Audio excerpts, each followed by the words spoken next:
Hello, everyone, and welcome to the HP Podcast, episode number 281. I'm Ben, and with me here today are two of the most beautiful boys you know. Brandon, the most glorious ginger Duncan. Hello, sir. How are you? I'm well today. How are you, Ben? I'm good. I'm talking like a radio announcer for some reason. I mean, I guess this is a podcast, but this isn't my normal voice. This is not how I usually try to talk. Dude, that's how I describe podcast to old people. I'm like, do you remember talk radio? It's just like that. That's the best way I've found. I don't know. Except better because sometimes almost never do you have to listen to it at a specific time. And almost always you can skip forward or backward, pause it. True.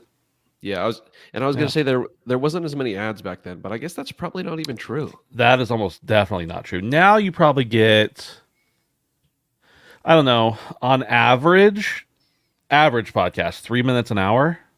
And on the radio, I feel like you got like 3 minutes of music an hour.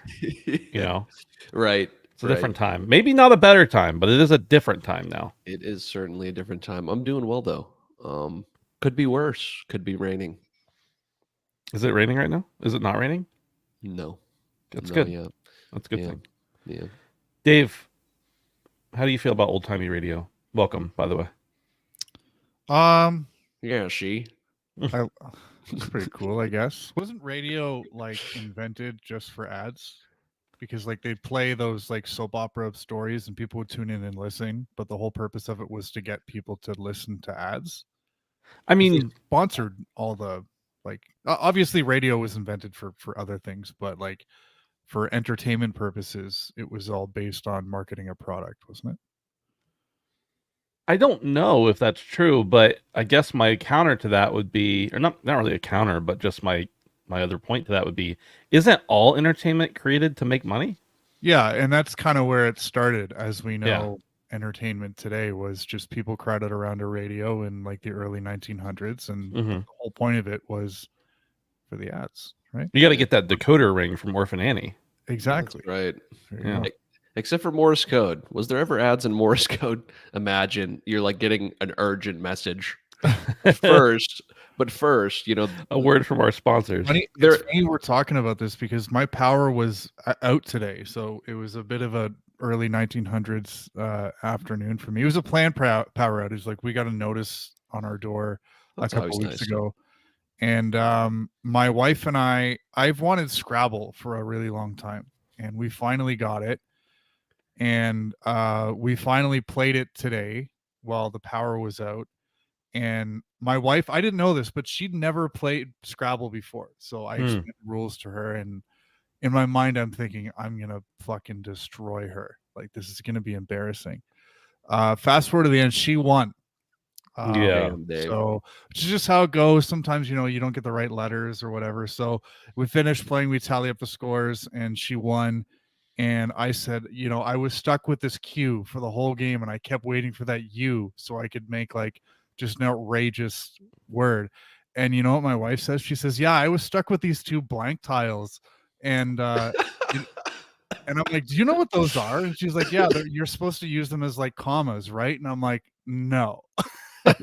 Not only did she destroy me, but she had two pocket aces that she didn't know how to use. So it was kind of an embarrassing.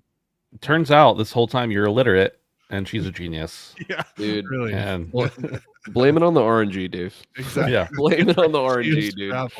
Yeah. Dave, it's been a little while since I played Scrabble. I played that banana game, Bananagrams, but I think the rules are slightly different. But are you able to trade in tiles at all? Trade in Scrabble? Tiles? I don't think so. We went you have over to the use rules what you have pretty well, and Okay. I did not see anything. Once you pull a tile, you're stuck with it, and you either use it or it sits on your thing forever. So it's funny because in the beginning of the game, it's pretty easy. Even regardless of what words you have, like you can figure something out. The problem is once that board starts to fill up, then you're like, and you always have one corner of the board that's like empty, and you're like, if we could just figure out a way to spread out, but that's where it gets difficult. So Yeah.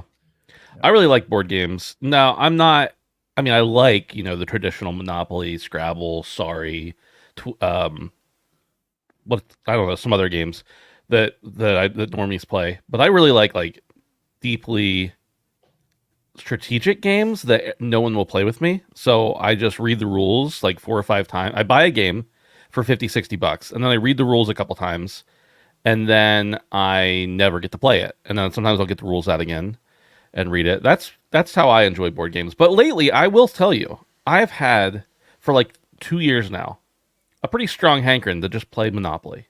Just good old school Monopoly. Classic. Bring the house down, flip the tables, whatever you got to do. But I can't even muster up the time to do that.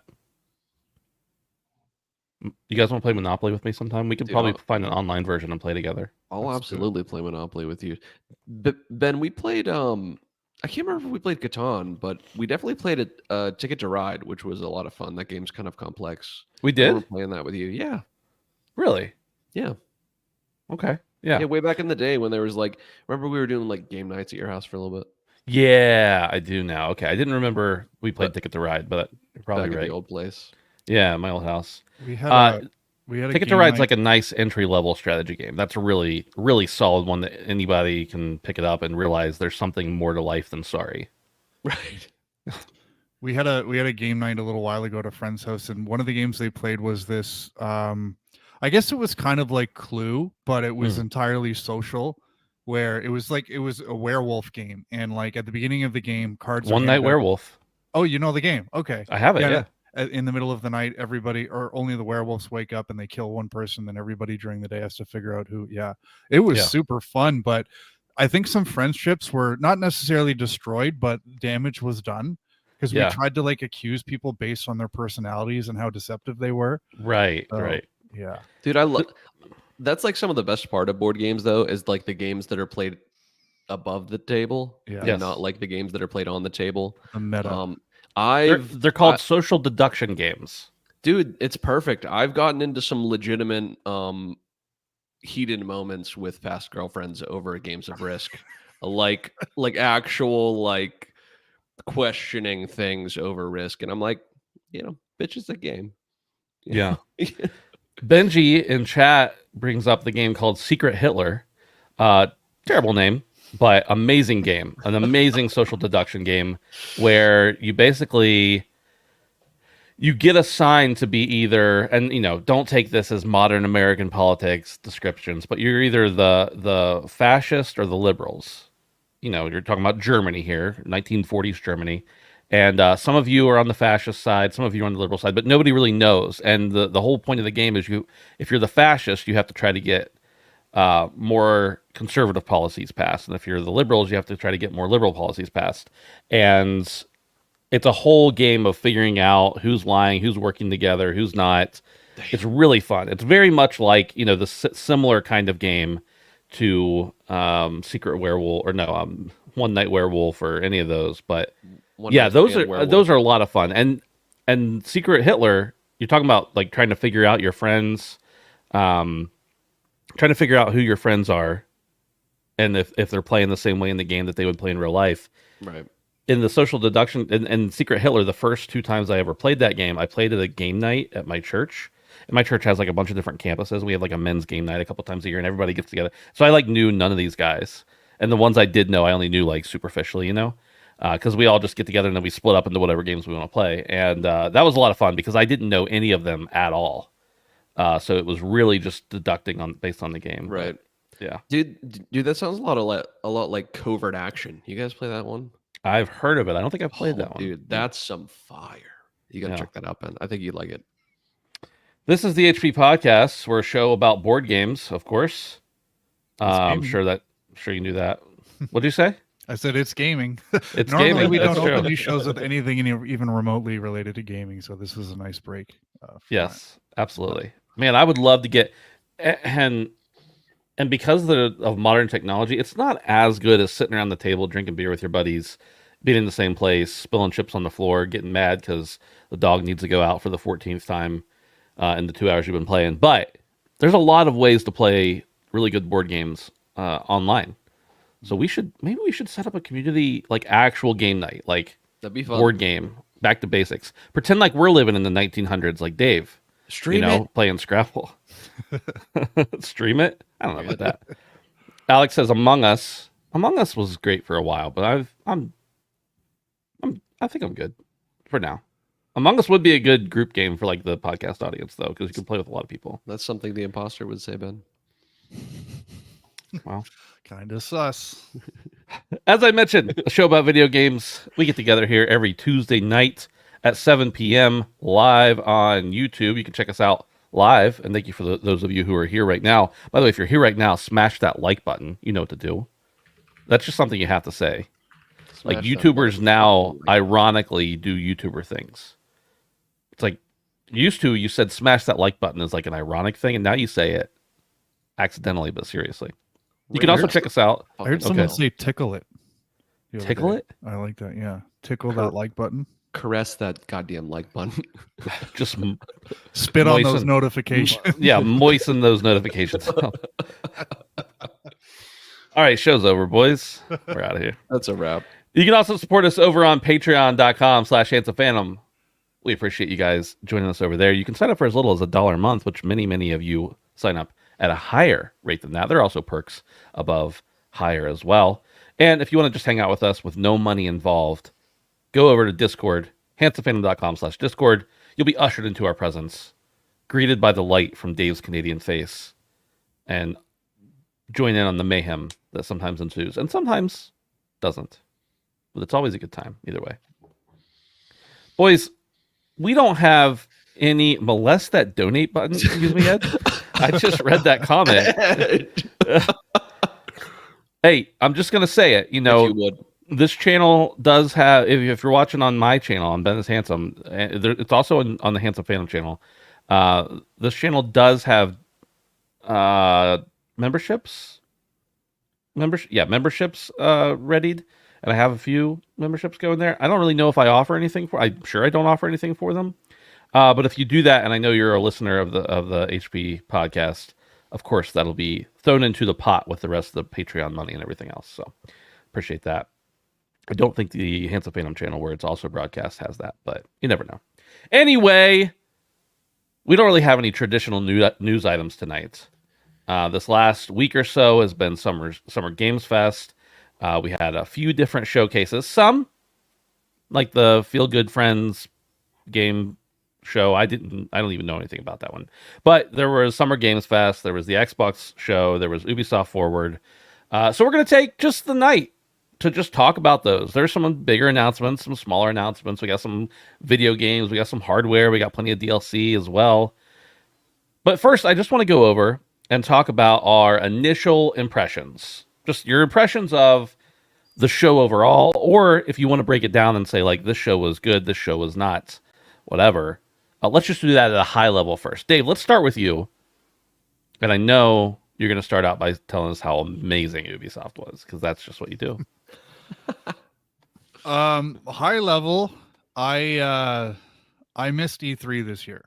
Oh, wow. And Because of the power outage, right? yeah. No, I miss the simplicity of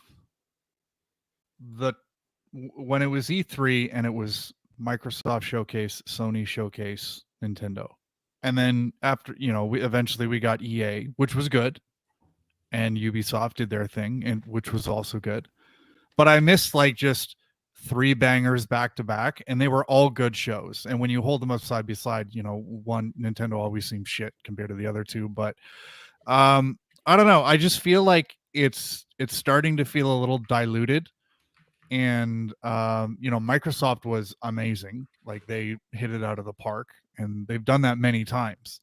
But Summer Games Fest was very disappointing, and Sony just kind of did their own thing, which in retrospect was also pretty light on announcements. So I don't know. I just found myself yearning for the old days when it was just Microsoft and Sony and Nintendo, and then we got like a couple of days of show floor stuff from like IGN or GameSpot, and you'd get like a little bit more footage. But yeah, I mean, I saw some really good stuff. I came away with some things that I wasn't excited about, and now I am excited about.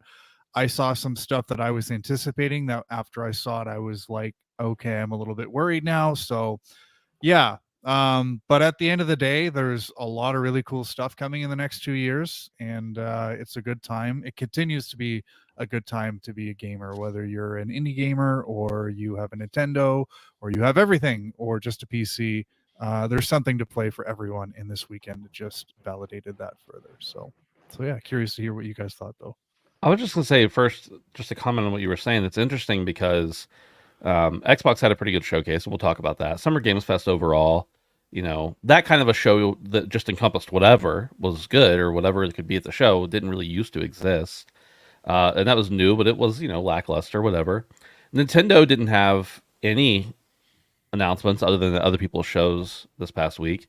And Sony didn't really participate because they just did a state of play, which is really just a financial contract, marketing contract, whatever obligated show they did a week before all the other showcases. So it was interesting because, or I guess a few days before, because you didn't really have a real showing from two of the biggest players, obviously, two of the three biggest players. So, Brandon, though, what did you think overall of the shows that we saw? Yeah, I mean, as a whole, I thought that it was an insane past week in games. We talked a bit about last week's showcase, state of play. I mean, and that was kind of interesting. After having sat with that for a little bit, especially compared to some of the ones that we saw in the past couple days, it felt extra weak. And I know you said it's like an obligation thing, right? But even still, it's like state of play isn't the same as a showcase, but still, yeah. But like after this, after all the other shows, it felt extra weak. But I gotta say the whole Summer Game Fest biz didn't really do it for me this year. I feel like I was excited for it in prior years, but this year kind of fell flat in a lot of ways for me. I know we talked about Keeley trying to set expectations, but I guess that was kind of the smart play because even after setting expectations, I was still a bit disappointed. So Microsoft obviously hit it out of the park. We're probably going to spend a lot of time on that, so I don't want to like beat that dead horse. Actually, the horse is alive and well for that showcase. But yeah, and then the PC gaming showcase. I don't know if you guys caught that.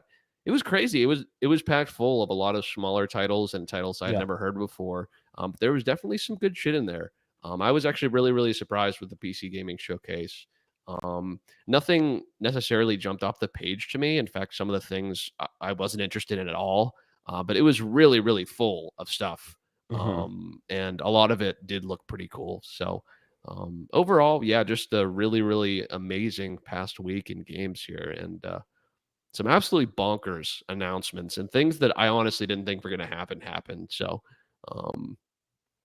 I had some predictions last week. Not all of them came true. But we'll see as time tells. So, Brandon and I had gotten what I thought was pretty reputable intel about what was going to be at the Xbox showcase, and I happened to see you on Saturday, somewhere in there, one of those days this weekend, at a buddy's house, and give you a little heads up. And then only about half of the stuff I mentioned happened. Yeah, and I was like, are things changing this quickly? Right. Or was that intel just bad? And the person I got it from is pretty reliable usually. So it's interesting because a lot of stuff that may have been supposed to be there, but maybe that information was 2 weeks old. And yeah, interesting. Let's start out by talking about the Summer Games Fest, Jeff Keighley's birthday party. I think as Brad likes to call it. I don't know. Maybe other people call it that, but I got that from Brad. I just want to hear what you guys, what were standouts? Or, if there weren't any, what were disappointments, I guess? Dave, let's start with you. Do you have anything specifically? I'll start with Skate.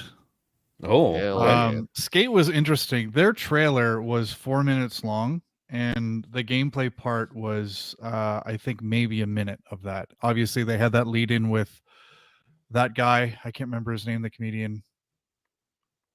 I don't either. I think you should leave, guy. Yeah, Tim Robinson. Tim Robinson. Yeah, really funny. I liked that opening bit because I think it was EA, kind of playing on itself being the evil corporation. But yeah, Skate. This is one that was announced a little while ago that and they kind of just tongue in cheek announced that, hey, we're working on it, and that was it. And this was the first time we actually got a look at it. And again, they reiterated that this is a long ways off still. It's still in like pre alpha or whatever, but they're planning on running some console tests coming up. Didn't they announce it like 3 years ago or something crazy? Yeah. Which is also makes me wonder what direction they're going in. And based on what I saw, it appears they might be going in a social direction with the game, because in the trailer they showed it was a whole bunch of skaters and they were all skating together and doing tricks together and that kind of stuff, which is fine. And I understand that kind of appeals to gaming in general today. But what I want is the old skate and what I grew up on, which is a very single player experience for me anyways. And it just kind of appeared that they might be going in a more social direction. The visuals in the game also looked extremely flat to me. It kind of looks like they're going in a stylized direction, but it just didn't look good in my opinion. Just very flat, very lifeless. But yeah, again, it's a long way off, so lots can change, but I am a little concerned about the direction they're going with this. So that was a bad one for me from Summer Games Fest. Okay. All right. Brandon. Dude, a good one from me. I knew it was probably coming at some point, because I just kind of assumed that when a successful franchise has another game, there's going to be another one in the future, unless you hear about it getting canceled. Civ 7 next year, boys. Holy fuck. And I can't remember if at the end of the trailer, they said that both console and PC were coming out at the same time, I believe, which is cool. Did they say at the same time? I don't know if they said at the same time or just in general, but yeah. Next year. Next year, okay. Yeah. So I guess they're both coming out next year, which is really dope. Now, mind you, we didn't see too much. We didn't see too much at all, honestly. We just saw like, a nice little montage that was very Civ-esque with leaders and shit like that. But amazing, dude. I'm super excited. Civ's one of my favorite games of all time. I have hundreds of hours played between 5 and 6. And to be honest with you, boys, I wasn't a huge fan of 6. Yeah. I was such a large fan of 5. That's where I have the majority of my time. And so I don't know. I'm kind of hoping to rekindle that spirit from 5. And also, even though we didn't see much in August, there will be a deeper dive. They're saying so. Very much looking forward to that, and I will be there day one. Absolutely. Good old Sid Meier hasn't really. Yeah, 6 was. I felt like it was less hype than 5, but it was fine. Yeah, Sid Meier still doesn't let us down, No, dude. Yeah. It hits every single time. Dave, Civ. Are you a Civ guy? You ever played Civ? I've played, but it's strategy games just aren't for me. Gotcha. Because you're stupid, right? I guess so. Yeah. Well, you're more of a lost at Scrabble to someone who never played before, so that should tell you everything you need to know. You're more of a killer bean guy. So that was going to be mine. I will say that this announcement was not really for me specifically, but I think it's a huge announcement is that Valorant is coming to consoles. Dude, that is actually huge. Because that is right now, it's one of the largest games. It's definitely one of the largest games that, on Twitch and places that things are streamed, Kick, wherever else. Valorant's just absolutely massive. And I've been wondering for years when they were going to do a console port. And it's finally coming. So I don't know that that's going to, I mean, I don't really play Valorant. I've played a couple times. If I were going to play Valorant, I definitely wouldn't play on console. Right. But the fact that it's coming to console is really sick because there aren't a lot of games like it on console at all. No. And especially that's a huge game by itself. So no, absolutely. And I believe I read that the PC polls and the console polls are going to be completely separate. And that's actually when I heard this announcement, I was actually concerned because much like Counter-Strike, Valorant is a highly, highly, highly competitive game. And that's one of the best parts about it. Yeah. And I was worried for the mouse and keyboard players that we would have to start having the talk just like everybody does with the Call of Duty competitive play, where it's like we're together. And so this person has an advantage here. And then like in Call of Duty, there's been a switch. Almost none of the professional players even play on mouse and keyboard anymore. So I don't know. I'm happy for Valorant and I'm happy to hear, at least what I read is that the polls will be completely separate, but I don't know that it necessarily lends itself super well to controller. I mean, maybe I guess if you're playing with other controllers, it doesn't really matter if you have aim assist because you all got the same shit. Right. But this is Yeah, huge, and I don't man. know that they will be putting aim assist in or not, but I know that they said the pools would be different. But Yeah, man, I bet for something like Valorant, you got to bump your sensitivity down to like 0.1, like for your Dude, aiming. Yeah. I honestly couldn't even fathom it. Like, Yeah. especially having played a bunch of Counter-Strike recently, and it's not 1-to-1. Like, I get that. It's still a Mhm. different game, but it's the closest thing that I Yeah. could possibly play that's not Valorant. So There was a game a couple years ago that came out. I actually streamed some of it for PlayStation and maybe other consoles, but I got it on PlayStation. That was very similar to Counter Strike, but it was like this is the first Counter Strike clone on console, and it was really fun. Except I don't feel like anyone was really that good at it because it just requires a lot of precision. So. right. And I mean, there are definitely cracked controller players. Don't get me wrong. Even on games without aim, even on games without aim assist, there are people who are phenomenal. But Oh, of course. I wasn't one of them. I wasn't one of them. For me, oh, that was the one I was going to say. Dave, any others? We don't have to keep going on SGF if we don't want to, but I want to make sure anything that's interesting we give our fair due. No, again, I think of the shows from the weekend, I think Summer Games Fest was the weakest for me. But there was one game this wasn't announced. This has been previously announced from Capcom. But despite SGF kind of being the weakest for me, this might be my most anticipated game, which was Phantom Blade Zero.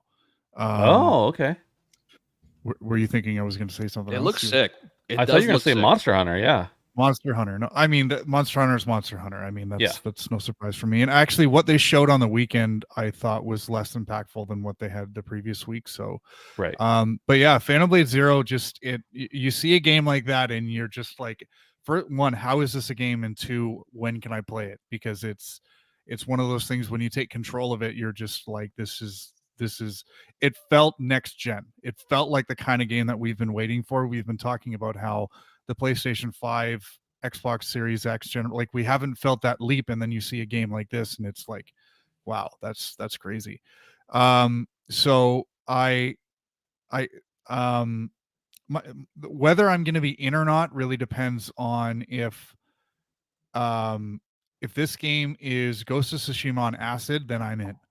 If it's Neo, that's going to be a problem for me, and I'm not really sure which way this game falls. So I guess we'll have to kind of see. And Ed's kind of brought something up in the chat. I may have misread that it was Capcom. It might be someone else. We'll check. I'm Googling now. Yeah. I think I may have. What happened was when I was reading, there was videos and then there was captions above, and I couldn't correspond which caption was for which video, and I saw Capcom. But anyways, this game is in a playable state already. We're getting tons of demos throughout the summer. Not us, but if you're at specific shows. So I think that means that Phantom Blade Zero is coming relatively soon. So yeah, this is one that I wasn't really on my radar before, but now that I've kind of seen the gameplay that they showed off on the weekend, I'm definitely going to keep my eye on this one. So. Yeah, no, I completely agree, Dave. That was actually one of mine as well. And unlike you, whether it's Ghost of Tsushima on acid or Neo, shit, I'm in either way. So I thought it looked really, really dope. I would say prior to this show, I probably knew nothing about the game at all. I can't find anything online that says it's Capcom. So, and maybe it is, but I don't see anything. I'm probably wrong on that one. But okay. But yeah, I guess it's by developer S Game, and it's being published by S Game, and I don't see any distribution or anything from. So yeah, who knows? The only last thing I was going to say is that I guess, and I don't even remember this happening, but I guess it was outlined that crossplay will be for sure available in Monster Hunter during Summer Game Fest. Crossplay, but not cross progression. Correct, which is huge though. Crossplay is actually really big. Because we were just at a party this weekend and we were talking to a friend about Monster Hunter, and he was like, yeah, I couldn't play with my buddies because we were on different consoles. And so, I didn't get to play with as many people, and that's the kind of game like you want to go out on a hunt with people. So I think that's huge. By the way, while you're on Monster Hunter crossplay stuff, right now, Monster Hunter Rise plus the DLC is on sale until the 12th. So that's tomorrow as we're recording, on sale on Steam for $20 total. And I think the DLC alone is $20 normally. So if you're interested in Monster Hunter Rise, on PC, Yeah, I think I'm gonna grab have to it. pick that up.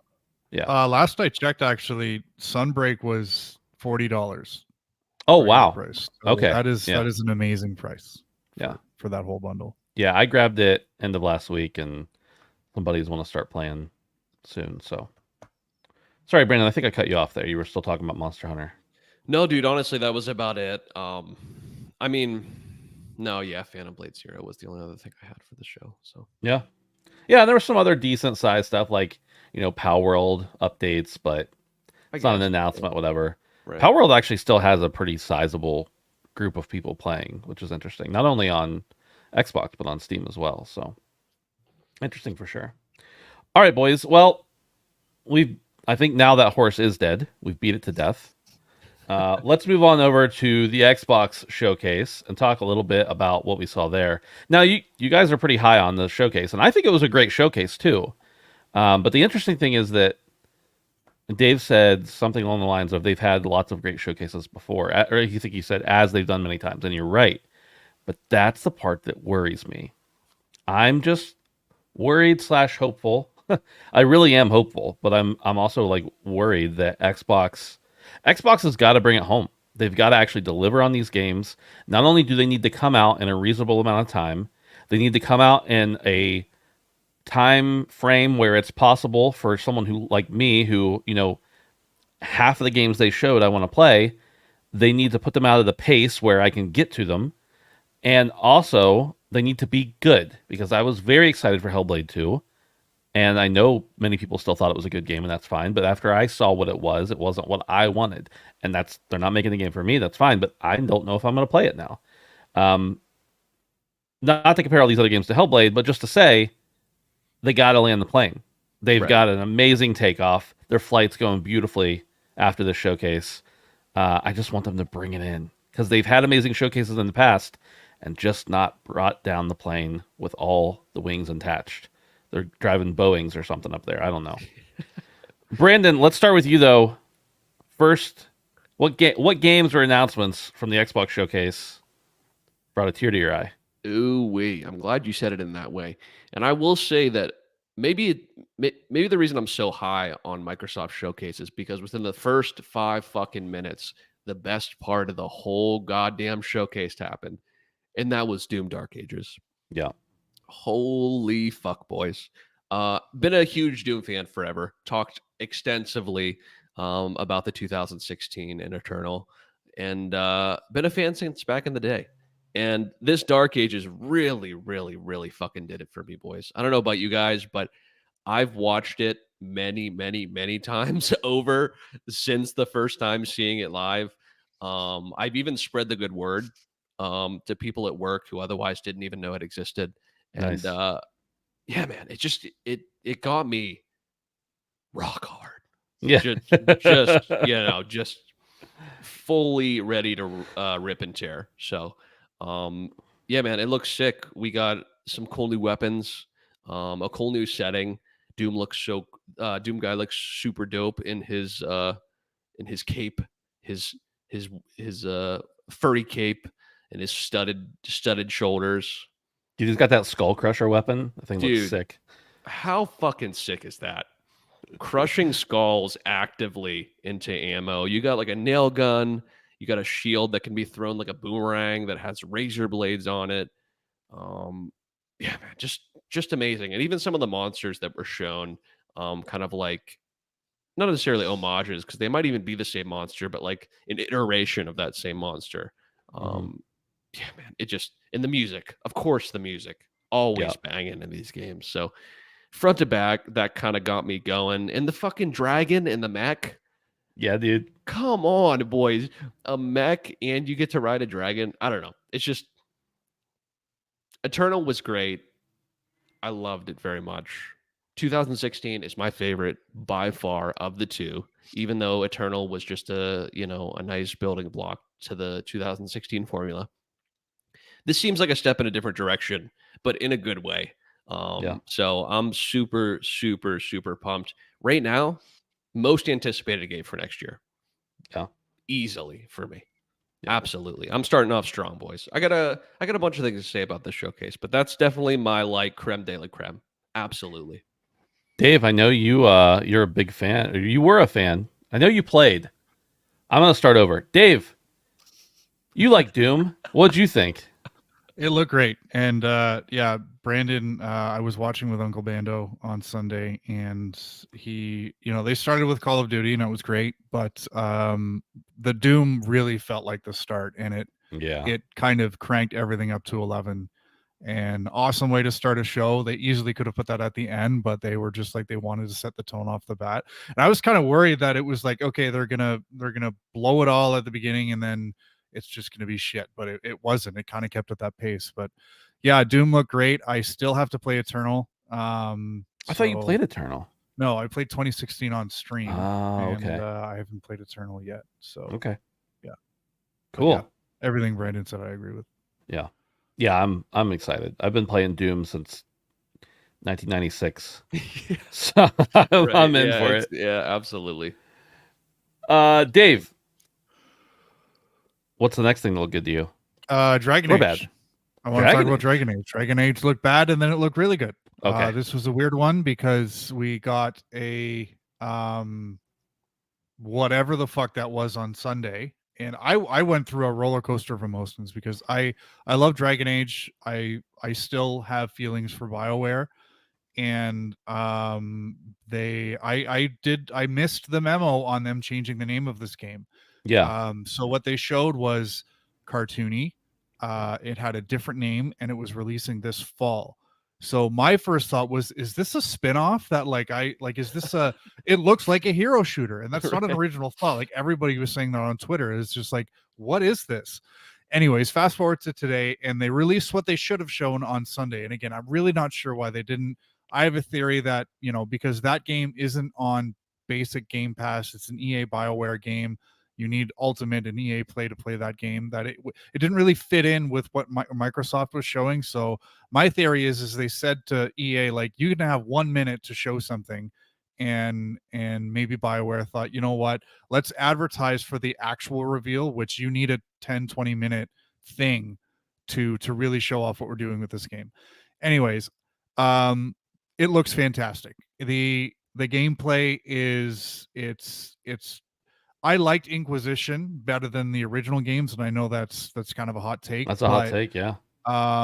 It had the action, it had the strategy where you kind of slow down time, and they didn't show it in the trailer, but they did mention it after that. You are going to be able to control the abilities of your teammates, and it's not just going to be you kind of triggering your special abilities and stuff like that. So and the visuals looked much better in the gameplay than they did in the trailer that they showed on Sunday. Yeah.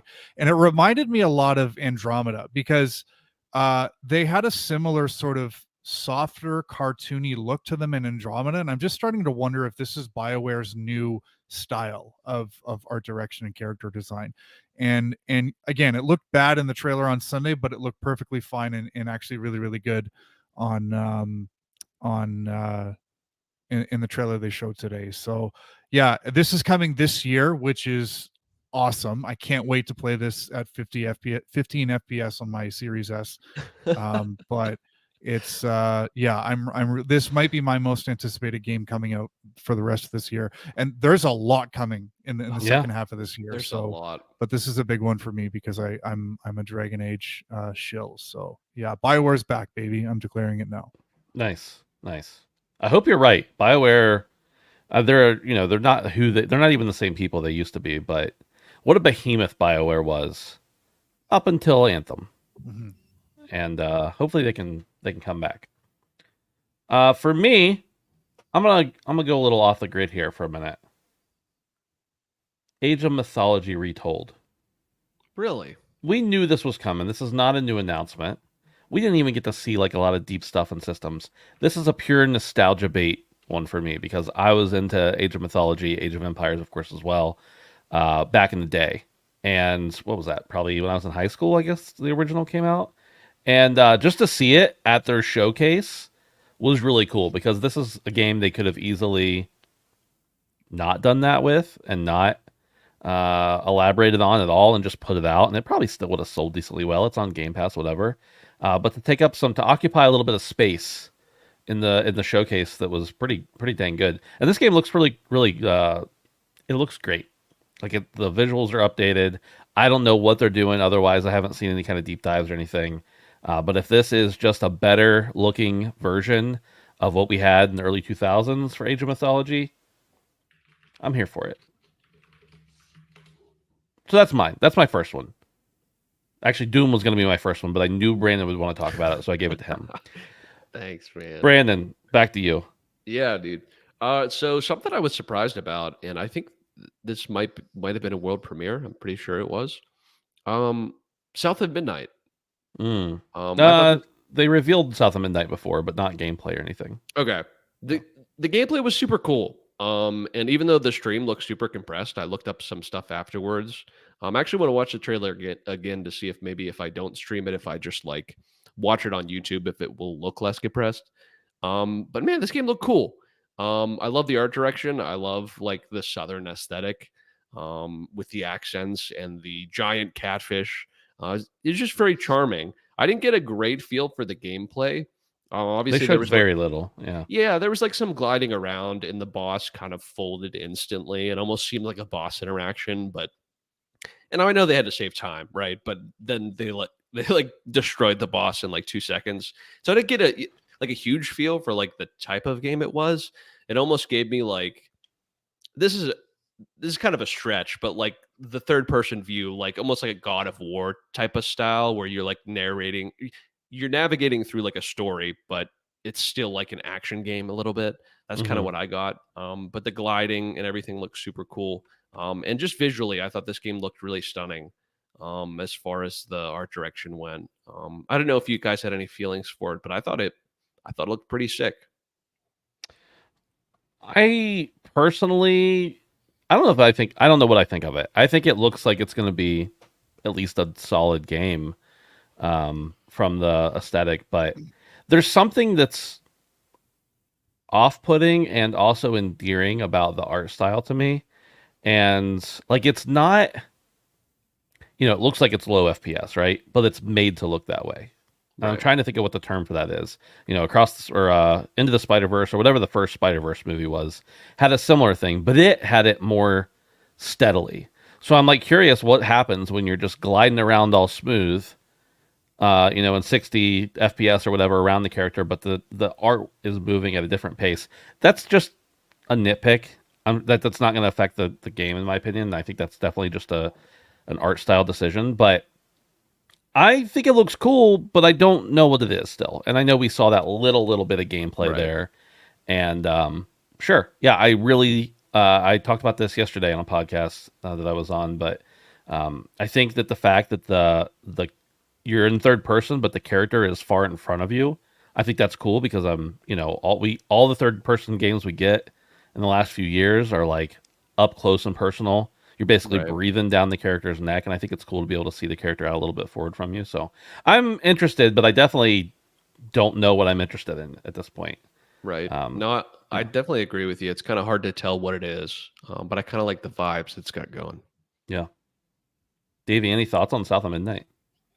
Yeah, it looks great. I like the aesthetic. I like the character. I like the setting. My concern was with the gameplay. It looked a little light on gameplay.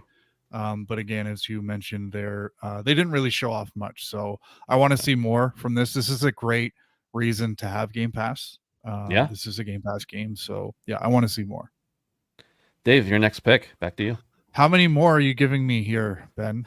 How many more do you want? We don't have a time limit. Okay. I think I'm just gonna. Okay, I'm gonna do two more. I assume one of you is talking about mixtape. No. No, I wasn't going to. Okay, Go I'm ahead. gonna talk about mixtape then. Mixtape. Big surprise for me. I have to quote somebody from your chat, Brandon, who said, "Look, they made Life is Strange cool."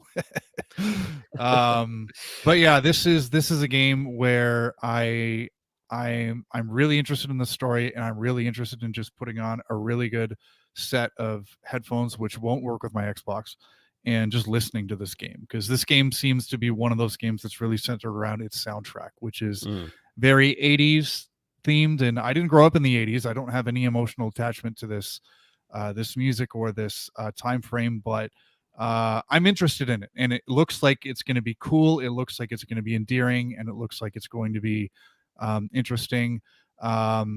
I'm not sure if this is going to be. I'm not sure what you're going to do in this game from a gameplay perspective, because they didn't really detail that. They kind of showed maybe some special abilities. There was some skateboarding in there, but otherwise, Flying or something. flying. Yeah, Yeah. Right. I don't It's know what trippy. you're doing in this game, but I don't care, because I just kind of want to look at, listen to this game. So Yeah. yeah, mixtape was an interesting one for me. No, I definitely agree with you, Dave. At first, I didn't really know how to feel, but Annapurna always has an eye, whether it's visually, and usually a lot of these things in the Annapurna games are like all in one, right? Whether it's visually a super unique style, musically a super unique style, like they have an eye for aesthetic and audio that a lot of other publishers don't. And so I am excited about this. I think that it looks kind of like Stranger Things if they made a video game and it was decent. But yeah, I'm sure it's going to be cool. I've played a couple of their games, Annapurna's, and they always come out well, at least well enough. Felt too much like Life is Strange, but not actually Life is Strange. 1 out of 10 for me. True. No, I'm sure it'll be a fine game. I was It thinking just- about Ben when this trailer came on, and just like, Yeah. I need to be in his brain right now. yeah. I hate to tell you guys this, but the Life is Strange trailer came on for the new Life is Strange game, and my oldest was like, "Oh, this looks interesting," and I said, you have to go to your room. You're grounded." Get out. I didn't actually make him leave the room, but Made him I did sleep think about it. outside that night. Well, yeah, no, I didn't let him sleep at all. Actually, I made him stay up all night doing yard work or something. Right. Next one for me, Expedition 33. It's got some crazy name. Wait, let me look it up. Claire Obscure Expedition 33. Yikes. I'm gonna call it Expedition 33 Yeah, that's what everyone's going to. I at think. best. Yeah. If I remember the number, I'll call it that. But I thought it looked interesting. I didn't get to see a lot about it, but like everything about it, there was a hook immediately, and then I was like, "Oh, this is cool." And then they moved into the turn-based stuff as well, and I was like, "Yes, this is even cooler." But it's being described as a turn-based RPG with real-time mechanics, and that is very appealing to my interest. So I'm excited for it. I don't know much about it, obviously, and I'm sure we'll see more. Anytime there's a turn-based game, they almost always do more of a breakdown at some point. But I'm trying to remember. Hold on, 1 second. 1 second. Who's making this one? Sandfall, and Kepler is publishing it. Sandfall hasn't done anything else, if I remember correctly, but Kepler has published a lot of stuff. They're good. They seem to have a good eye for stuff. They recently did Pacific Drive, I think, and that did really well. There's something else. Hold on. Sifu, they helped fund and publish. Oh no shit. Okay. Yeah. So like cool. they've got a good eye for stylistic stuff, and the fact that it's like got real time and turn based stuff in it. Yeah, I'm probably at least gonna check it out if I had to Sure. be transparent about it. Yeah, dude. Back to Brandon. Yeah. Another one. Yeah, dude. Honestly, well, let me just start with this. We got cucked by Black Ops. Honestly, the showcase was fine. They talked a lot about the campaign. They talked about Omni movement. I don't. You're talking about the Black Ops campaign specifically. Yeah, Or yeah. the showcase. Yeah. It's like I don't know. I genuinely wish there would have been no showcase and they would have just done a blowout, because I was really looking forward to seeing some more stuff about the multiplayer, which is what everybody's interested in seeing. To be honest with you, sorry, Call of Duty, that's what most people want to see. Yeah. And the fact that they weren't incredibly clear about it was kind of disappointing. But that's kind of all the time I'm going to spend on that. It looks fine. But really, what I wanted to say, and I got my brain on shooters, is Stalker 2. I never played the original Stalker, and I talked extensively to someone I used to work with about it, and he had nothing but good things to say about it. This is from a Ukrainian developer, I believe. Yeah. And it does remind me a lot of Metro. in that way. So yeah, I'm really, really looking forward to this game. I don't know much about Stalker. Just Yeah. things I've seen about the first game and this one, but I'm fucking in, I think, day one, boys. It's like survival horror FPS. Yeah, Right. it And ticks that's a lot of your boxes. yeah, and that's exactly why I think it's giving me Metro vibes. So like, yeah, I loved Metro Exodus. And yeah, I'd definitely be interested in playing another game like this for sure. Yeah, and the developer, the game was supposed to be out a couple years ago, Right. but of course, the whole war thing. A lot Right. of them relocated, but there are, I think, a couple of their developers who died in the war who were Yeah. fighting, and so Yeah. they've had a rough go of it. So hopefully the game does well for them, Absolutely. and hopefully the game's good too. But hopefully at the very least people support it Right. financially. Yeah, Dave. Okay, I'm just gonna rapid fire through my last three here. Yeah, just in the go interest for of it. time. Flintlock Siege of Dawn. Okay. This was Looks cool. announced before. I think it was like 2 years ago. This is from the makers of Ashen. This is a cool thing I've been noticing is people who previously made smaller indie games making a massive leap into pretty ambitious looking games. So this is one of them. Yeah. It's been described as a Souls light, which I assume that means very much based around combat, which is focused on like, dodges and Blocking. parries and stamina management. But the fact that it says light makes me think that it's not nearly as difficult. I don't know.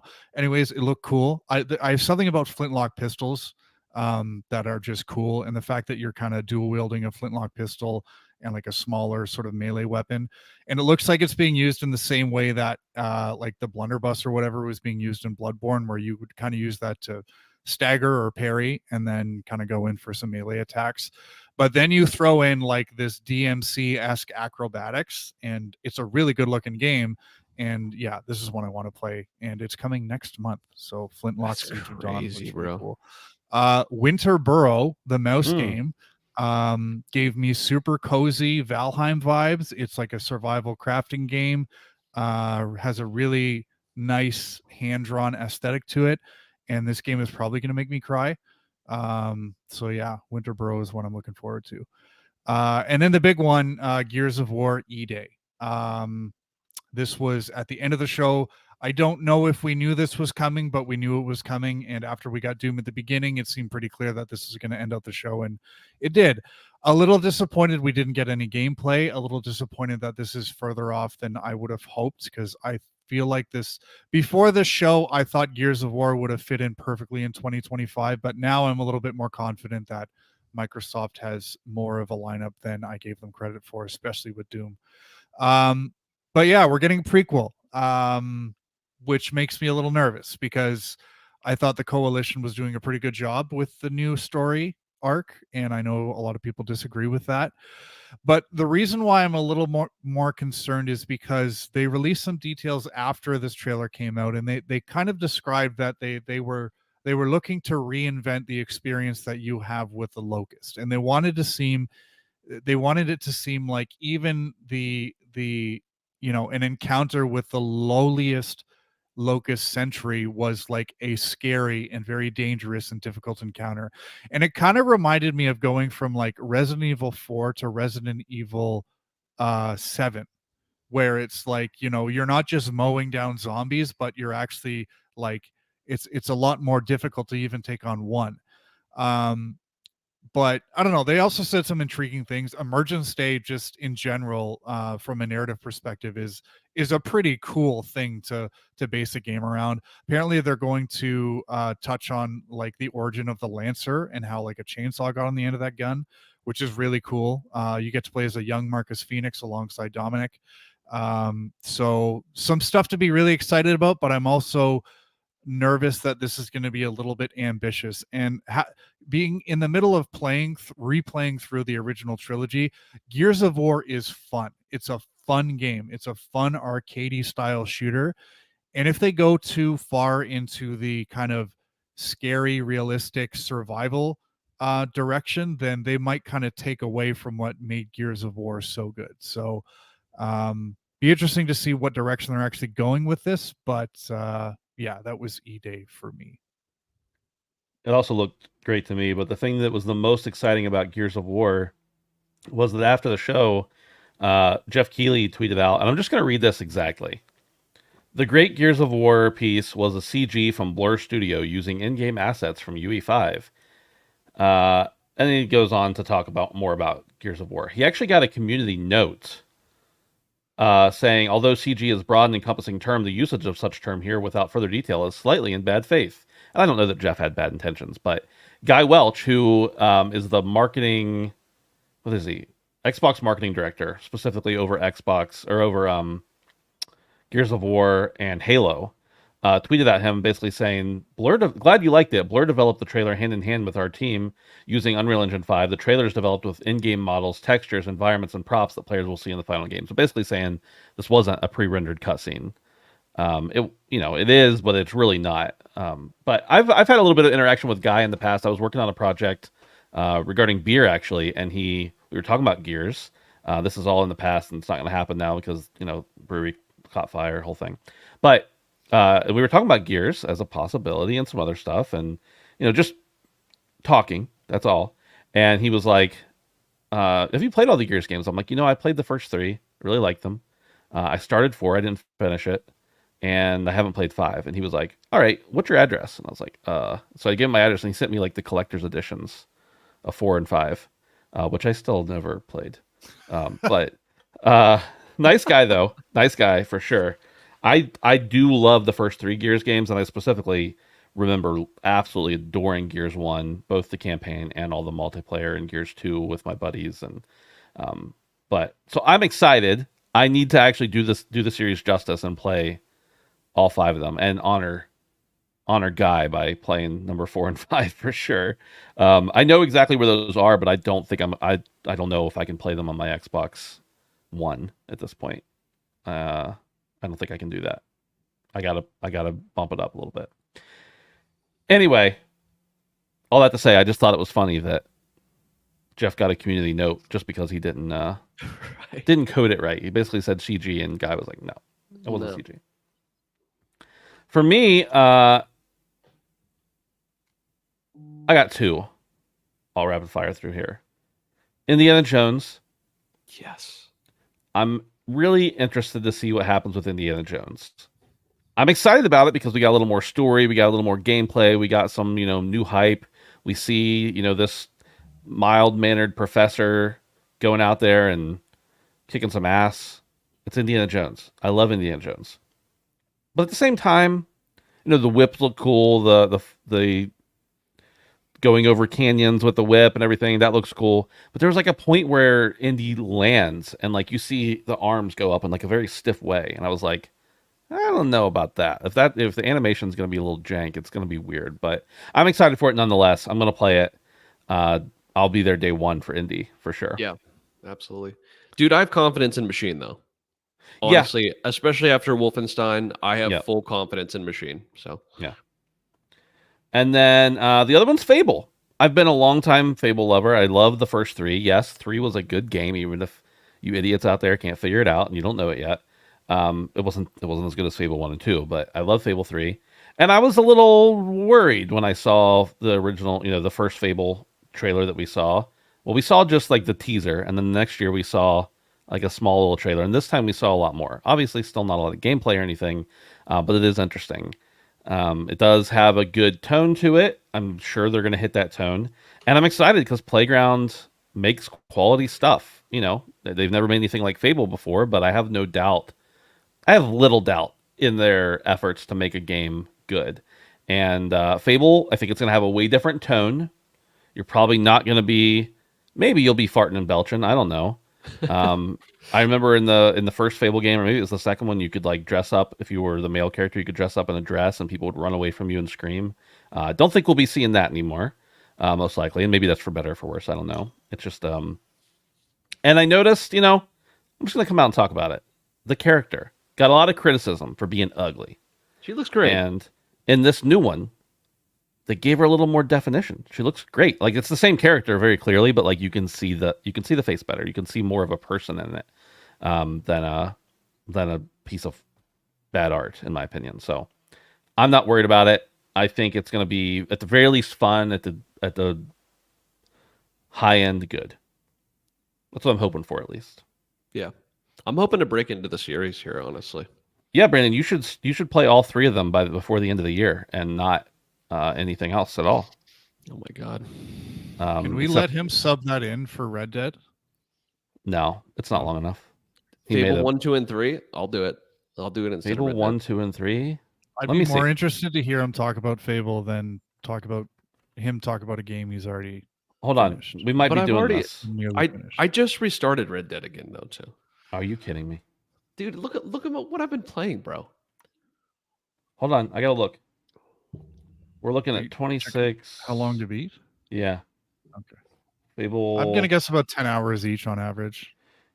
Looks like Fable 1, 2, and 3. Probably if he rushed through them, he could do them in 30 hours total.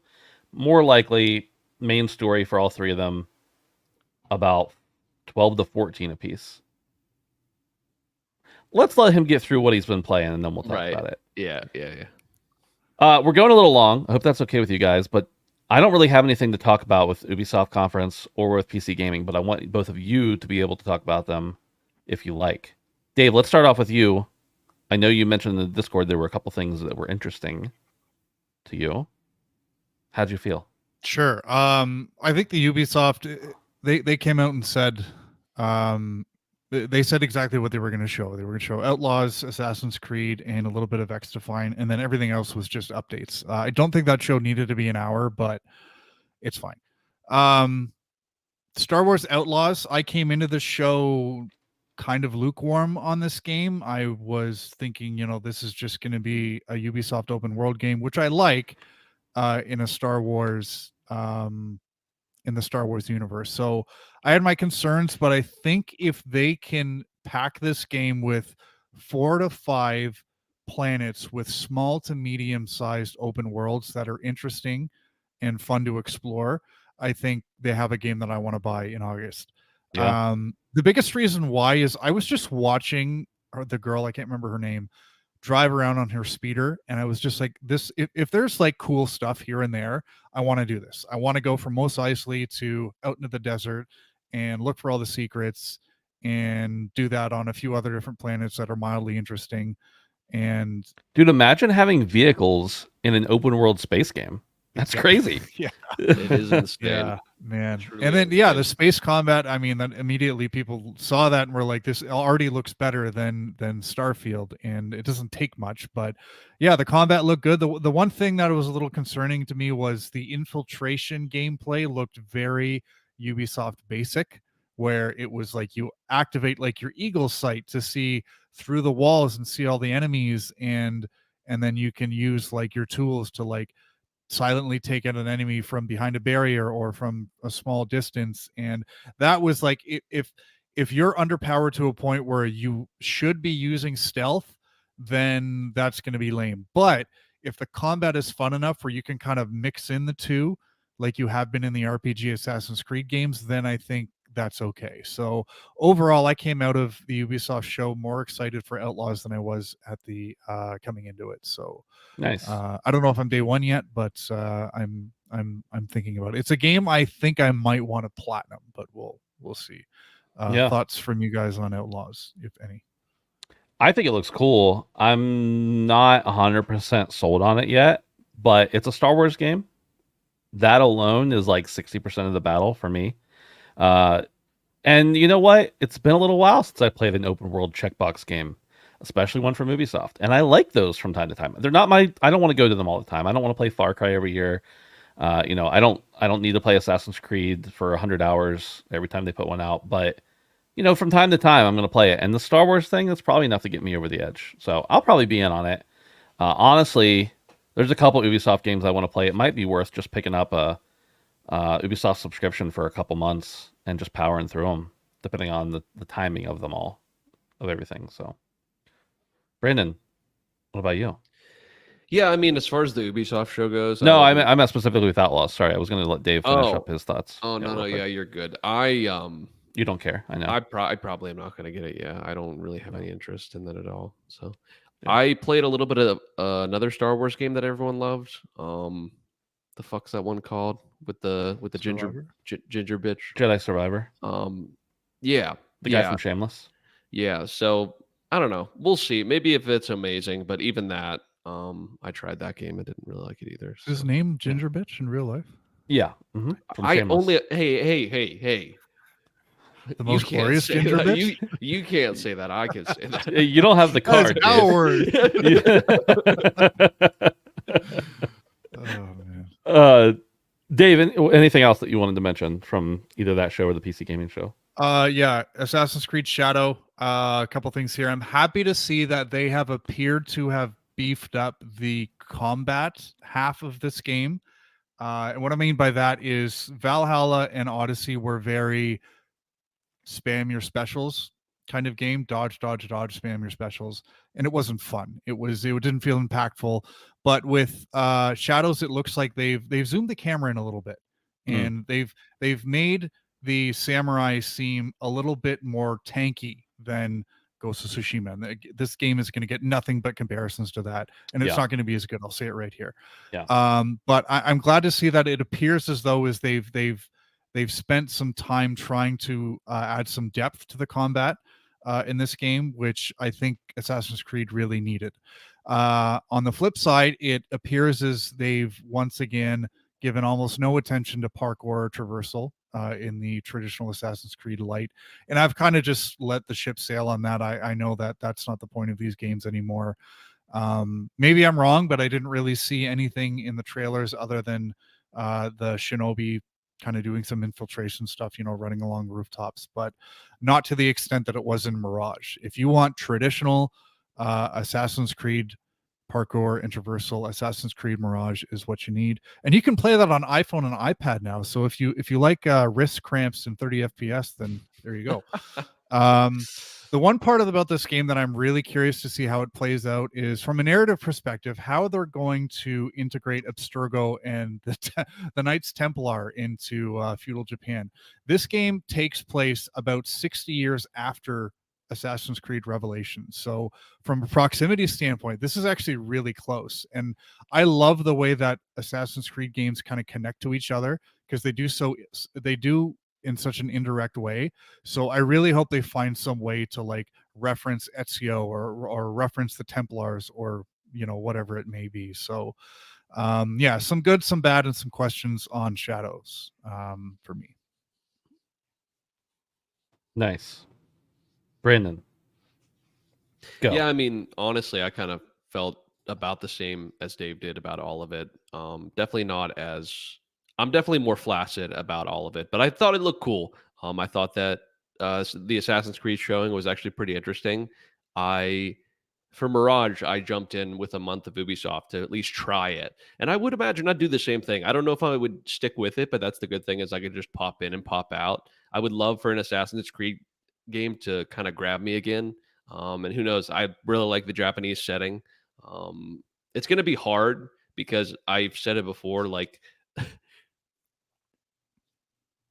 Ghost was the the Assassin's Creed game that was better before Assassin's Creed could come out with the Japanese one. But I'm actually interested to see what they've learned from Ghost. And yeah, I'd be interested to see what's going on there. I guess the only other thing, like for any of the shows, period, is I thought Killing Floor 3 looked cool, and they showed that at a PC Games Showcase. But yeah, that's really it, guys. Honestly, the Microsoft showcase kind of stole the show for me by and large. But yeah, fair enough. Are we done talking about showcases? I think so. We're all settled in. R.I.P. Jeff. Did you see the polls he put out? Someone was like, I bet he's punching the air right now. I think that was Radic that said that. Oh, was it? Okay. Yeah. I couldn't remember if I saw that on Twitter or I saw that in our Discord, but I thought that was hilarious. Yeah, I'm pretty sure that was Radic that said that. That's amazing. In one or the other, yeah. God bless. All right, boys, let's take a little bit of time to talk about what we've been playing. I'm going to go first. V Rising and Sea of Thieves. You've already heard me talk about them a million times. That's what I'm playing. Dave, you're next. I'm Nier Automata is behind us, so I hope you're looking forward. Yeah, to you don't going get to back go last anymore. Sorry. Yeah, to listening to me talk of Skull and Bones every week. So yeah, I've been playing more Skull and Bones, and I've decided to go for the platinum. I was just checking out my trophies, and I realized I was much closer than I thought. And most of the trophies remaining were just go up to this NPC and dance, or spot this item from 1,400 meters away, that kind of stuff. So easy stuff.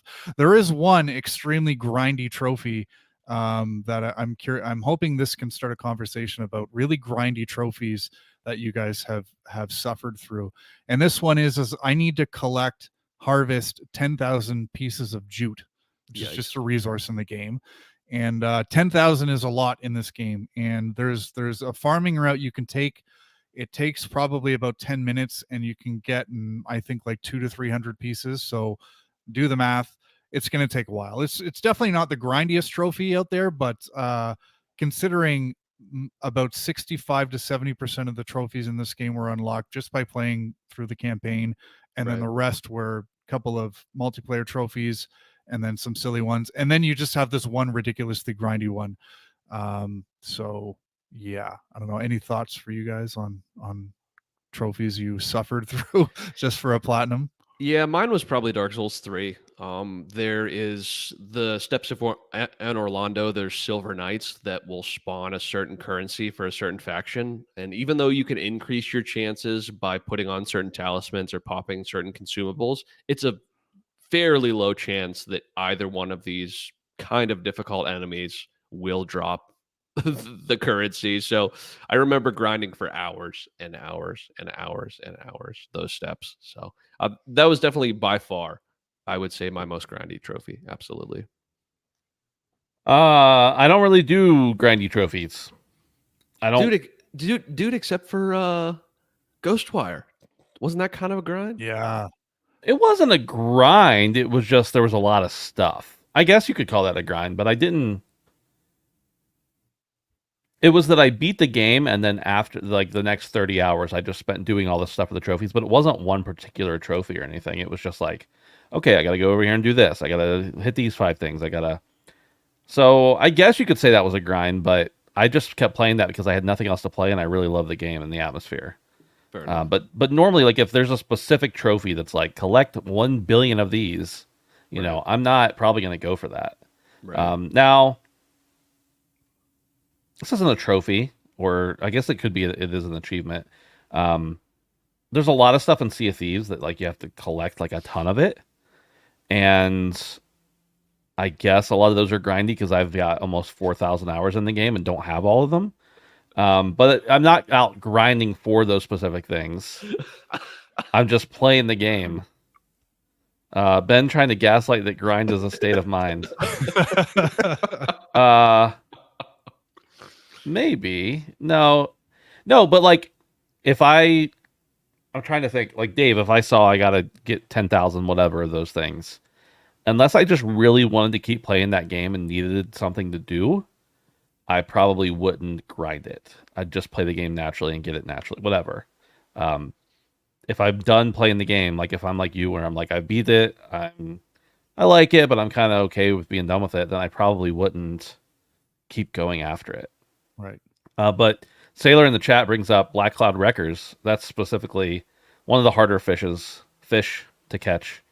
There's a couple pretty difficult fish to catch in Sea of Thieves. Fish are like, there's like 3,000 fish you have to turn in, and you only can get certain ones at certain places, and some of them only in certain weather conditions, and some in certain times of the day. And so I'm down to like 130, and I think probably 2,400 of those out of those 3,000 I've just gotten by playing the game naturally, never really fishing more than 6 times probably in the game, and not for very long. So yeah, that's not really, I don't really do grindy stuff. I just play the game, and if I get it, cool. If I got to the end of a game and there was something super grindy that I didn't know about in advance, and that was the last trophy I needed, maybe I would do it. But no, I don't care enough about the platinum to do it. Like, I think I have almost every trophy in Final Fantasy VII Rebirth, and the only thing I need to do, aside from just playing the game again on hard mode, is like go and do all of the combat challenges. And I may go and do that someday, but not with the intention of getting the trophy, just because I want to play the game more. So I've kind of gotten out of that mindset, I guess. And I'm trying to think of one I ever did that for, and I don't. I'm sure there's one, but I don't know what it is. Fair enough. Let me look on PSN profiles. I'll do that when somebody's talking about something else. Sure. I finished Gears of War 2. Nice. My goodness, this game is so fucking good. It's crazy, and I don't know what the length of time was between Gears of War 1 and Gears of War 2. I assume it was like 2 or 3 years, not long. But it's crazy how much they improved this game, and just the ways they played with the cover situations you were put in. I felt like in Gears of War 1, the vast majority of the encounters was you were in a large room or courtyard. The locusts are at one end and you're at the other end, and there's a bunch of cover in the way. And that's how the firefights played out, is you advance, pop out of cover, advance to a different piece of cover, and so on. But in Gears of War 2, they just put you in so many dynamic situations where like the cover is exploding, or you're up high and the locusts are down low, or you're in like a boat and like all these other boats are coming at you, or you're on like a gondola, and I don't know, they just I feel like if I know nobody would ever do this, but if you went from Gears of War 2 and then played of Gears of War 1, it would seem so stale in comparison, because they just kind of cranked everything up to 11 with Gears of War 2. So yeah, I think I'm going to go straight into Gears of War 3 before, rather than taking a break, because I just have the bug. And again, you can finish these games in 10 or 12 hours. And yeah, I once again, I have not played Gears of War 3, so this will be completely new to me. Nice. So yeah. Last thing, I purchased a few more games this weekend out of my Xbox 360 collection. First is Assassin's Creed 2, which I purchased. This would be the second time I've purchased this game. I don't know if I'm going to play this, but it's just the guy had it. It was $5. So I said I want that in my collection. It is the best Assassin's Creed game. Just yeah, for the record. Bar none. Yeah. Well, yeah, it's pretty damn good. No, Assassin's Creed 3 was also up for sale, so I grabbed very that. good as well. I love the frontier in this game so much. Just hunting and running around, and the tree parkour was so cool. This is a weird one. I didn't know that Marvel Ultimate Alliance came packaged with Forza Motorsport 2. Yes, I have that. I have that exact one. Seriously? I thought this is such a weird combination, but it was funny. I opened it up and I'm like, oh fuck, first of all, Marvel Ultimate Alliance came on 2 discs, and I'm like, no, that doesn't make sense. But maybe they just reused a case that had like 2 things. But no, it was just a weird pack-in, I guess they did in those days. So they did a couple of those during the 360 generation. There was also a Lego Batman paired with, I think, one of the Dirt games. Yeah, I know. That's strange, I have man. that one too. And last one is one of the best open world games of our time. I'll let you guys guess. Obviously, hint is it's from the Xbox 360 era. Oh, GTA 5. Ben? Best open world games on 360. From the 360, it was on everything. From the 360 era. I'm drawing a blank, man. Yeah. Okay, Batman Arkham City. Oh, there you go. And it's the original cover. It's not the one with where they had that re-release where it was just Batman's face and they just had fucking quotes everywhere. I saw a spoof of that cover where it was just like, let's write some more shit here. Here's some empty space. Let's put some words here. So I really wanted this game, but I wanted to make sure that I had the one with the original cover. So a few more games in my collection that I won't play for a long time, but if I want to, and the internet goes out and the MP bombs are up, then I can play them. Hulk Hogan guessed Sneak King, which fun story. I have 4 copies of all 3 Burger King games on 360. Damn, dude. 4 copies of each. No, I have 3 copies of each, and I have a rental store box version of Sneak King as well. So I have 4 copies of Sneak King. I bought it when they were going out of business. Nice. Cool, Dave. I'm glad to see you've abandoned the current generation for physical, but you're doing it right. You're getting the old games physically, the ones you can't get anymore, really. Like Ultimate Alliance, I don't think you can get anymore digitally at all. And that is a hell of a game right there. I played it on the Wii. I don't remember that being a great place to play it. No. Yeah. Yep. No, they're cheap, so why not? Yeah. Bando, we know what Yes. you've been playing, but Oh yes. could you tell us about it? Yeah, after 70 hours, boys, I finally finished my PC playthrough of Elden Ring. Did you beat all the bosses? No, that would be I beat all the main bosses, like Yeah. even the optional main bosses. I didn't beat every boss in the game. That's what I was wondering. Yeah, I just Right, wondered if you yeah. went and beat the ones you hadn't. Yeah, I did all the optional ones as well. But yeah, man, it was great. Honestly, I've been talking about it for weeks and weeks and weeks. In love with this game, and this is the game that will go down as probably one of the most I've played of all time. So, I will say something strange happened to me. For those of you who don't know how summoning somebody in works in Elden Ring, you put down the other person puts down a sign on the ground, and then that shows up in your world. You then walk over to that sign, you click on the sign, and then another thing pops up on your screen and it shows their picture and their name and it says, "Do you want to summon this person? Yes or no?" Okay. And I spent 70 hours. I was very thorough playing through. So that I'm explaining to you how summoning people works. I did all of the endings almost. I collected the different things you needed to do certain endings, and I built a canon for my character on which ending I wanted to do, even though I collected all of them because I wanted to have all the stuff. I decided early on what ending I wanted to do for my character. And by accident on stream, I went over to the summon sign for Ranny, which is the Age of Stars, I believe it's called ending, which is not the canon that I had for my character. I clicked on her sign because I then assumed that her thing would pop up and say, "Do you want to summon Ranny?" But guess what doesn't happen, boys? It just instantly put me into that ending.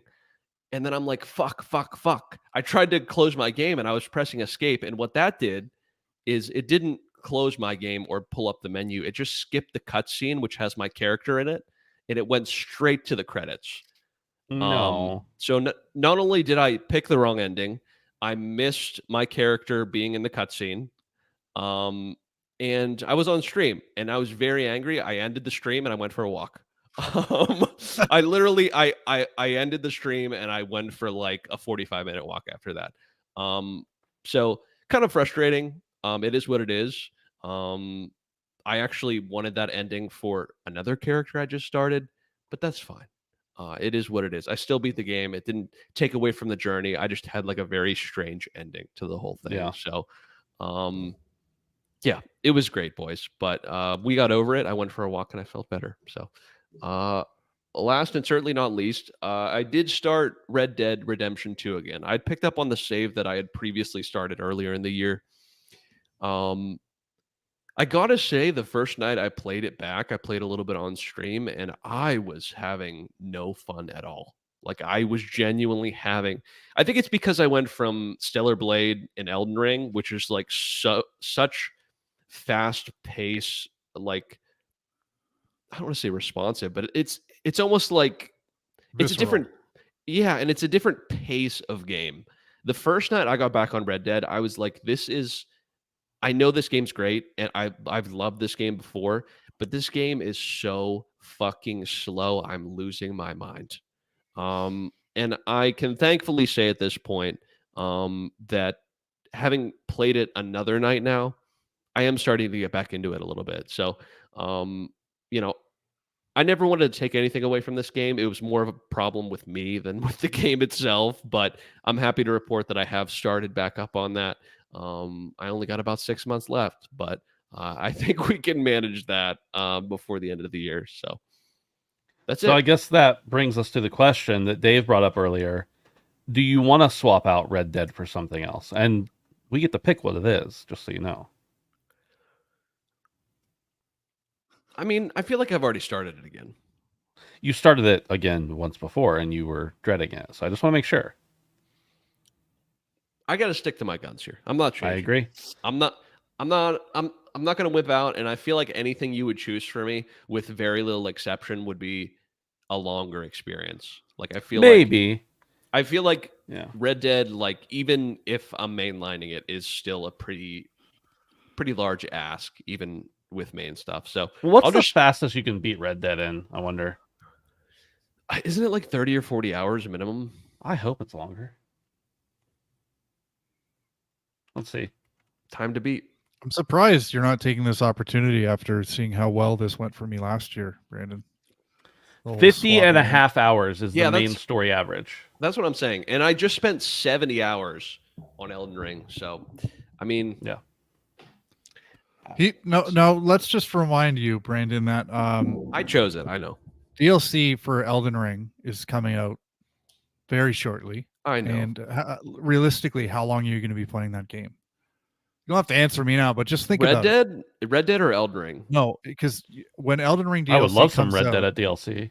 are you going to be keen to come back to Red Dead Redemption anytime soon? No.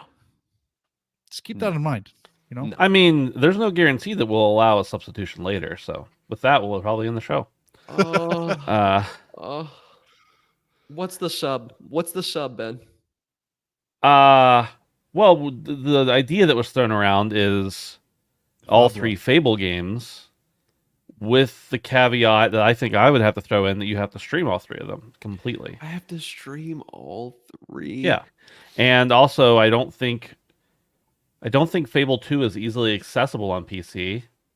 I think you have to stream it if you want to play it on PC, if I remember correctly. So, No, I'm playing Red Dead. Fuck all that. all right. Don't come crying. I'm probably gonna lose. Don't come crying. I'll be excited to hear about your journey next year. Hey, joke's on you, because I do want to play that a little bit, especially after Dave playing it. So, ooh, dude, don't punish me. Don't punish you with one of the greatest games of all time. Yeah. That's it for the show. We appreciate everybody for being here. Thank you, whether you're here live, whether you listen to the podcast later, whether you watch the podcast later, whatever the case is, whatever you're doing, make sure you join our Discord over at handsomephantom.com/Discord. We'd love to hang out with you there, do some shenanigans together. We appreciate it. You can also join us on patreon.com/handsomephantom for as little as $1 a month for ad-free early access, or higher if you just want to support the boys. And there's some other perks, but you can figure those out on your own. Thanks, everybody, for listening. Appreciate you, Hulk Hogan, for being here. And many other people, but specifically Hulk Hogan, because I know he has a lot of other things that are more important to do. That's it. Goodbye. All right, boys. I was thinking Showcase Showdown. Little Summer for the Fuck title. Fest. Oh. No, not that one. Okay. I don't think that'll get past the censors on YouTube. Fuck Keeley. I think just no, probably not. Summer Showdown. Yeah, I like that one. It's a good call. Or Summer Showcase Showdown. Yeah. Cool. Man, I want to play Red Dead again now. Don't. I know. Yeah, don't. I want to play all the Fable games again now. And I'm gonna double down on it. This game I want to play all the is- Gears games again now. Dude, this game is so fucking slow. I swear to Christ. And I'm having a little bit more fun playing it, but everything about it is slow. Yeah. It's so slow. It plays so slow. It's not. Somebody said it in chat earlier. I don't remember who it was. It's a sim. Yeah, It's a sim. I get it. It really is. But like,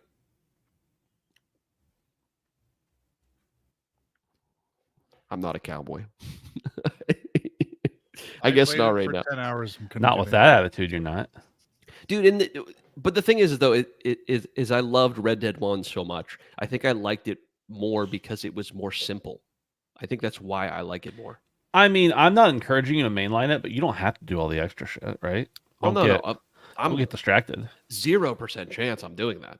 I'm literally rushing from Yellow Quest to Yellow Quest at this point. See, then there's no point of you playing. Like I'm That's just not saying, true. like, The story's good. The story is a- is good. this is a game that you have to get lost in, right? And I'm just concerned that you're not going to be able to get lost in it because you're going to be playing Elden Ring for too long. But there's no time to get lost in the sauce. Okay. Without the sauce, I am lost, but I cannot get lost in it, Dave. Okay. I can't get lost in it. I must go to Yellow Quest. I must go to Yellow Quest. Arthur. We gotta have a plan. This is my plan, Dave. We need a little bit more money. I think it was Ed who said this a long time ago, back when we were making our resolutions. It's really crazy that one of Brandon's resolutions, which means something we have to force, he's forcing himself to do, is to play one of the greatest games of all time. And his punishment for not doing that is to play one of the greatest games of all time. I got to pick him. I know. Why didn't get to pick the punishment? I definitely did not mainline that game. I also didn't play like a full platinum completion, but I felt like there was still I played a lot of that game and I still felt like there was so much more to see, and I wanted to see it, but something else came out. I probably put 70 plus hours into it if I had to guess, which yeah, I'm not, like I said, I'm not a trophy completionist by any means, but I mean, it's fire, don't get me wrong. Yeah. But like it is like even slower than I remember. So yeah. The Hulk Hogan somehow has managed to fit in 250 hours of Red Dead Redemption. that's a lot of hours, brother. Does that include any online Hulk? Brandon, do you remember? Were you part of that? Whenever the online came out for Red Dead 2, I hopped in for like a couple days with our acquaintance Kevin. Oh, okay. Yeah, I don't think I ever made it past the tutorial in the online. I didn't like that either. Yeah, I didn't love the online. That's why I never really went back to it. And I loved Red Dead 1's online. See, I just You're living in the past, dude. I was thinking about that guy last night because I watched a video of somebody doing the platinum for Avengers. And I thought about you and Kevin. Oh, brother, Yeah. Curse everyone who ever recommended Avengers to me. And I that know. Didn't he like it? Mm-hmm. Did I like it? No, Kevin. Mm-hmm. Probably. Yeah, I think so. I Yeah. imagine. And I mean, in fairness, it wasn't the worst game ever. It just was maybe the worst game ever. It wasn't as bad as Gollum or Scorn, which is another one of Brandon's punishments. So Wasn't as bad as like falling down some stairs, I assume. Should have used that as the tagline. Dude, if I got out of Red Dead, I would throw myself down the steps. I would do. No, I'm just kidding. I'm kidding. I'm kidding. Okay, if you throw only a yourself little bit. down some stairs, you don't have to play Red Dead. Do I got to break any bones? Do I have to? Yeah. Is that like a yeah, definitely. breaking It's a got to be finger at ain't- least 55 hours worth of pain. dude, breaking a finger isn't that bad. I've done that before. Yeah. All right, boys, let's get out of here. Goodbye, everybody. Thanks for joining us. We'll see you later. Yes, I want to end the stream.